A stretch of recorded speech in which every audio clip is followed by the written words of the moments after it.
Admission প্রিপারেশনের সময় আপনার কোন কমন মিস্টেকগুলো অ্যাভয়েড করা উচিত? আমরা সবাই টিপিক্যালি ফরওয়ার্ড মোমেন্টাম নিয়ে ভাবি, কিন্তু এটা অনেকেই ভাবি না যে হয়তো আমরা ভুল পথে যদি আগাতে যাই, তাহলে দেখা যাবে সামনে যাওয়ার চেয়ে উল্টো আরো পিছিয়ে পড়বো। আপনাদেরকে আমি কিছু কমন মিস্টেকের কথা বলবো যেগুলো আমরা অনেকেই করে বসি। প্রথমেই হচ্ছে ম্যাথের জন্য অনেকগুলো বই স্টাডি করা। ম্যাথের জন্য আপনার খুব বেশি বই যে স্টাডি করতে হবে এই চিন্তাটা একদমই ভুল। আপনি যদি একটা বা দুইটা বই স্টাডি করেন সেটা মোর দ্যান ইনাফ।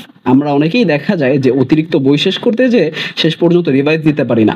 আর আমার মতে আপনি যতক্ষণ পর্যন্ত রিভাইজ দেওয়া শুরু না করছেন ততক্ষণ পর্যন্ত আপনার আসলে ম্যাথ স্টাডি শুরুই হয়নি। ইংলিশের বেলায় কমন মিস্টেক হচ্ছে রিডিং কম্প্রিহেনশনের প্রিপারেশনটাকে অনেক ফর্মালাইজ করা। আপনি পেপার পড়তে পারেন বা বিভিন্ন বই পড়ে সলভও করতে পারেন, কিন্তু যতক্ষণ পর্যন্ত আপনি সচ্ছলভাবে ইংলিশ পড়তে না পারছেন আপনার প্রিপারেশনে ঘাটতি থেকে যায়।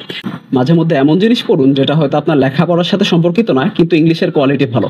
আপনি নভেলস পড়তে পারেন বা কোনো একটা নির্দিষ্ট পোস্ট পড়তে পারেন।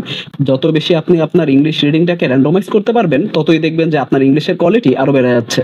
অ্যানালিটিক্যাল প্রিপারেশনের বেলায় কমন মিস্টেকটা হচ্ছে আপনার টিউটর বা আপনি যে ইউটিউব ভিডিও দেখছেন সেটাকে একদম অন্ধভাবে ফলো করা।